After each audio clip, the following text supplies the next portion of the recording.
6 essential documents you need while making your Portuguese passport. So have you ever tried building IKEA furniture without a manual? That's what applying for a Portuguese passport feels like. If you don't know the correct document order. Hey, I'm Jason Machado, Director at TIC Global. And if you're staring at your Portuguese passport documents and feeling confused, don't worry, you're not alone. In this video, I'll walk you through exactly what documents you need and what mistakes to avoid. In fact, at a recent event in Daman, almost every second person came up to me saying, Jason, I have some documents, but how do I know what's missing and what documents actually matter? Now I get it, this isn't just some paperwork.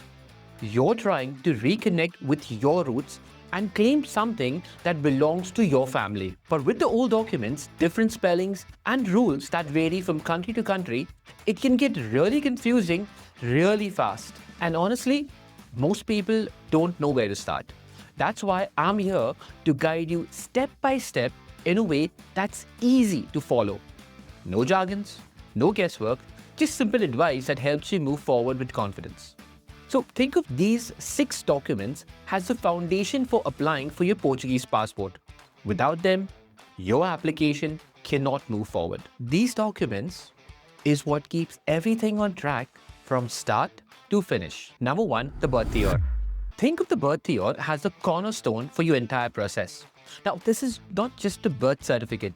It's an official document recognized by the Portuguese government that prove your ancestors was legally registered as Portuguese.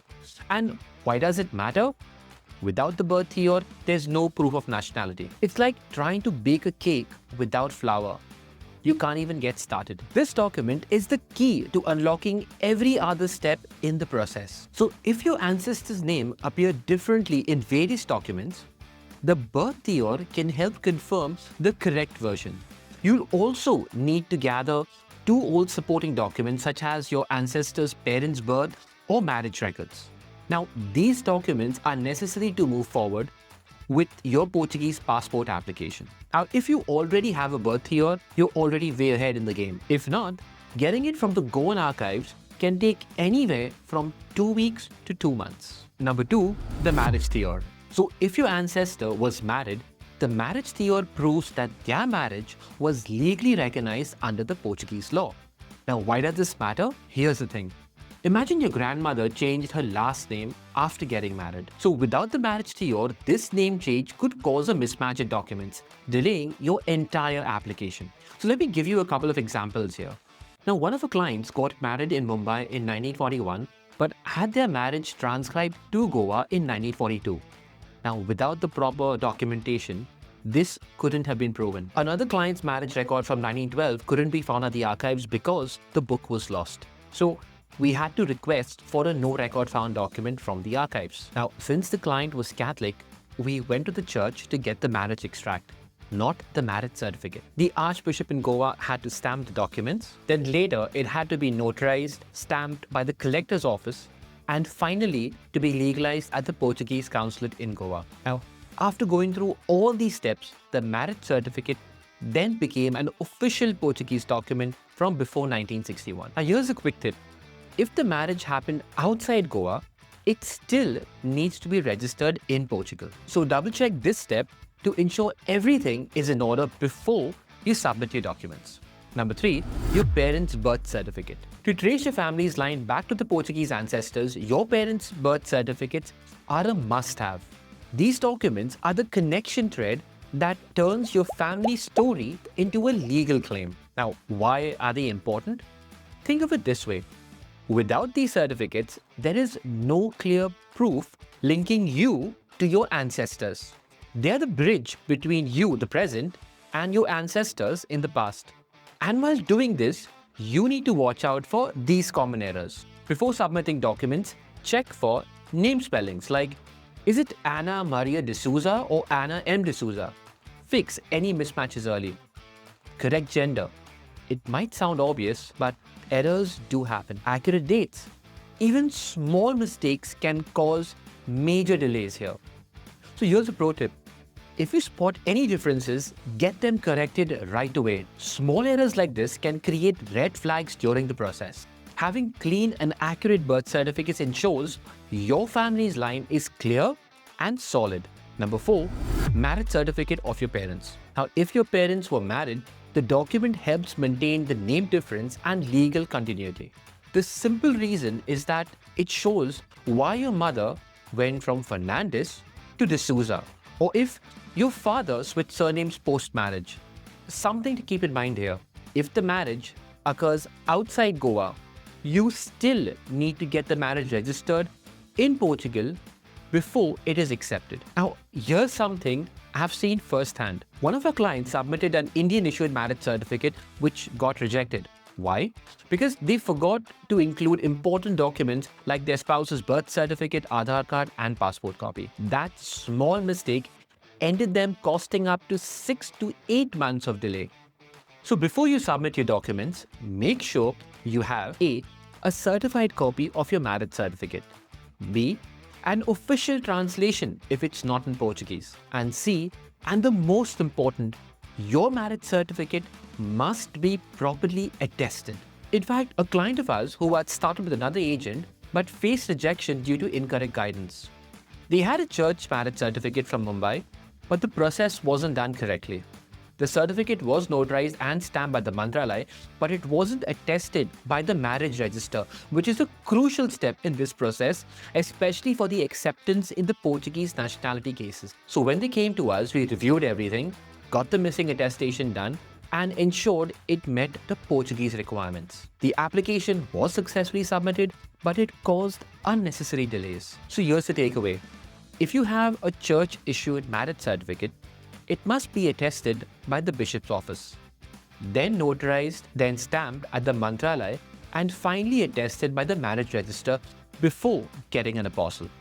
Skipping any step means rejection and months of delay. Double check every detail to save time and frustration. Number 5, death certificate. Yes, even the dead needs paperwork. So if your ancestors have passed away, the Portuguese government still needs their death certificates to complete their life story and connect your family chain. Again, why is it important? The death certificate confirms who your ancestors really are and make sure there aren't duplicate records floating around. It helps tie up all the loose ends in your family paperwork. Here's something important to know. Now, if your parents are deceased and you want to still apply for your Portuguese passport, you can start by registering your grandparents' birth, their marriage certificate, and then skip ahead to yourself and start your process. But you need to provide your parents' birth, marriage, and death certificate. You won't need to register them in Portugal though. Just remember, in this case, to register yourself, you need to know Portuguese at an A2 level. So another situation here. If you've already started your application with your parents' birth certificate, but then the parent passes away during the process, you need to submit their death certificate too. So a key point here is the information on the death certificate must match what's on the other documents like your birth Teor. And if there are any differences, your application could be delayed or even rejected. So here's a pro tip. Not sure when your ancestors passed away? No problem. Local churches or even civil registries can help you find or confirm the date. It's always a good idea to double check early to avoid any delays later. Bonus tip, residency certificate. The period from Jan 1st, 1974 to December 31st, 1975 is crucial for anyone born in Goa before 1961 and applying for a Portuguese nationality. This time frame represents a significant historical shift when Goa transitioned from the Portuguese rule to becoming a part of India. Because of this, providing accurate documentation from that time is essential to demonstrate your ancestors' connections to Portugal. So if your dad was born before 1961, say in 1945, he'll need a residency certificate to prove that he was living in India during the Portuguese era. And say he was born after 1st Jan 1951, he'll also need his father's residency certificate to establish the family connection. This document confirms their genuine and active ties to the territory. To help you understand the residency certificate process better, we're working on another video where we will give you a complete breakdown of everything you need to know about the residency certificate. So stay tuned, it's coming soon. So here's your checklist from start to finish. Birth Teor, marriage Teor, residency certificate, birth certificate, marriage certificate, and death certificate. Just some more things to keep in mind. Review the documents for spellings and date errors. Ensure that the names are accurate, using attested versions where needed. Still unsure of which documents you're missing? Don't wing it. Click on the link below for the free one-on-one consultation with my team. Let's get your paperwork right the first time. No guesswork, no delays. And hey, which document is the one you're stuck on? Drop a comment below. We're happy to help. Thank you for your time. I'll see you in the next video.